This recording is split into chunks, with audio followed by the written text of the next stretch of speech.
Hey, Winston. Hey, Joel, you know what? I make it no secret that free is one of my favorite four-letter words. Well, besides cash, that is. And today, Texans fans got a bargain at any price. Today, this morning, the first of 7 free open practices to fans. The best seat at Reliant Stadium isn't as close as the worst seat out here. Fans are right on top of the action, so they get to see and hear everything. That's just neat because, we played football when we were younger, and the guys got a lot bigger, a lot faster than we were when we were that age. And just nice the kids get out there and see these guys when they're this close and personal. Is pretty cool. TV and at the games, it doesn't look at anything like this and how much they work hard and stuff. It's just really cool because at school I play football too, and just watching the drills and stuff is the same stuff my coaches are teaching me too. Truly a unique perspective, and sadly all the free tickets are gone for this year's training camp, but don't fret, we've got the sights and sounds for you from training camp coming up in sports. Thank you, Keith. Just think, 2 weeks from today is the first preseason game. Now that may seem like it's right around the corner to you and me, but for the players it might as well be next year. There's a lot of work to be done from between now and then, although head coach Gary Kubiak is doing what he can to make those brutal two-a-day practices easier on his players. The Texans won't work out in full pads until tomorrow, but rookie Dwayne Brown still left morning practice with heat exhaustion. That's just the way it is this time of year. The only thing that gets you ready for training camp is training camp. That's the way it is. So if you get a chance to get a couple practices under a belt, to kind of get your body acclimated to the situation and the weather out here, I think it's healthy more than anything, because I know if we had pads on yesterday, there would have been a lot more guys falling out. The afternoon session is supposed to be an instructional non-contact time, but try telling that to the linemen. During yesterday's one-on-one drills, defensive tackle Anthony Weaver caught center Mike Breisel with an elbow to the nose. The day after, it's hard to tell who's worse for the wear.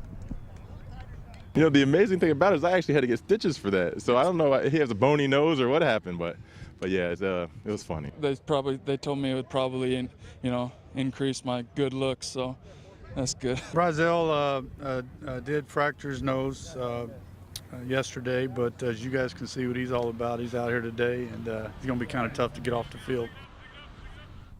That is one tough dude, and he needs to be too, because everyone out here is fighting for something, whether it's a starting position or just a spot on the roster. And if you miss any time, there's going to be someone behind you who's going to step up and take your place.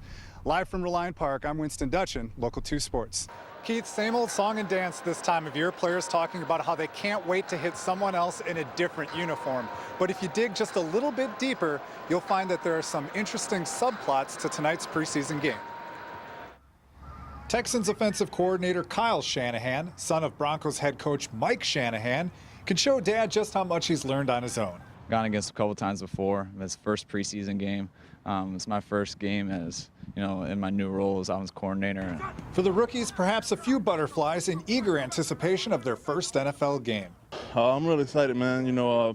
It's been an honor to be out here, from day one, just trying to improve and get better every day, and finally put what I've learned into play. It's an exciting moment for me. It's my first NFL game, and I'm very excited. Just can't wait just to go out there and just play football. I'm pretty confident about what I can do. I pretty much got my playbook down packed, so I'm just ready to just go out there and showcase my ability. Veteran Ahman Green missed most of last season with a knee injury, and tonight's preseason game the first in a long road back. It's a marathon. We got these 4 preseason games and 16 regular season games. So, all we could do is just take it one play at a time, one game at a time. That's it.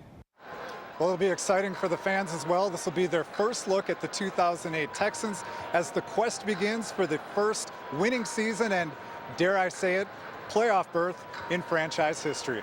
Live from Reliant Stadium, I'm Winston Dutchin, Local 2 Sports. Thank you, Keith. Two-a-day practices generally go something like this. Pads in the morning outside, and then a much more relaxed, non-contact, padless afternoon session. But tonight, Coach Kubiak is taking the dogs off the chain, so to speak. Full contact in front of the fans, so the pads will be popping. Two-a-days take a physical toll, and with several hours between practices, players spend their free time wisely. I wish I can take that camera in there and just show you what guys do in between practice. I mean, you have guys sleep in the lounge, you have guys sleep in the locker. We got this green room with blow-up mattresses. You have guys sleeping there. You have guys sleep in cafeteria. Guys asleep on the medical tables. Get in where you fit in. Sleep is priority. Old people don't have downtime. There's certain things we got to, lubricate and stretch and warm up and cool down. So that's my downtime. Whatever it takes, I guess. One quick note, running back Chris Brown is out with a sore back, so today the team signed former Bronco Mike Bell to a contract to be an extra body in camp to keep the rest of the running backs fresh. Live from Reliant Park, I'm Winston Dutchin, KPRC Local 2 Sports. Defensive lineman Jeff Skanina enters his 17th NFL season, which suggests he's made quite a name for himself. However, his Polish last name doesn't look like it sounds, so we wondered if his teammates could spell it.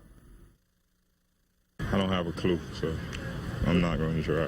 What if I gave you a hint? It starts with a Z. I know that, but I don't know the rest of it. Leave it to Skanina's fellow defensive lineman to try and get it right. Skanina. Ooh, I think it's Zgonina. I mean, the old guy's been around forever. I remember watching his name when I was a kid when he was with the Rams. Spelling it correctly is one thing. Saying it correctly is another. Yeah, if you would have asked me to pronounce it, you would have probably had a better shot at getting me fooled and spelling it. Because I just call him Z. I've never even said Skanina, whatever it is. In games, I've gotten, like I was at Purdue, tackled by number 40, and that'd be it. I've gotten Begonia. I've got Mr. Jeff, because they just don't even want to attempt it. I've gotten everything. It's kind of good because you say it, and then people see it, and then they think I'm two different people.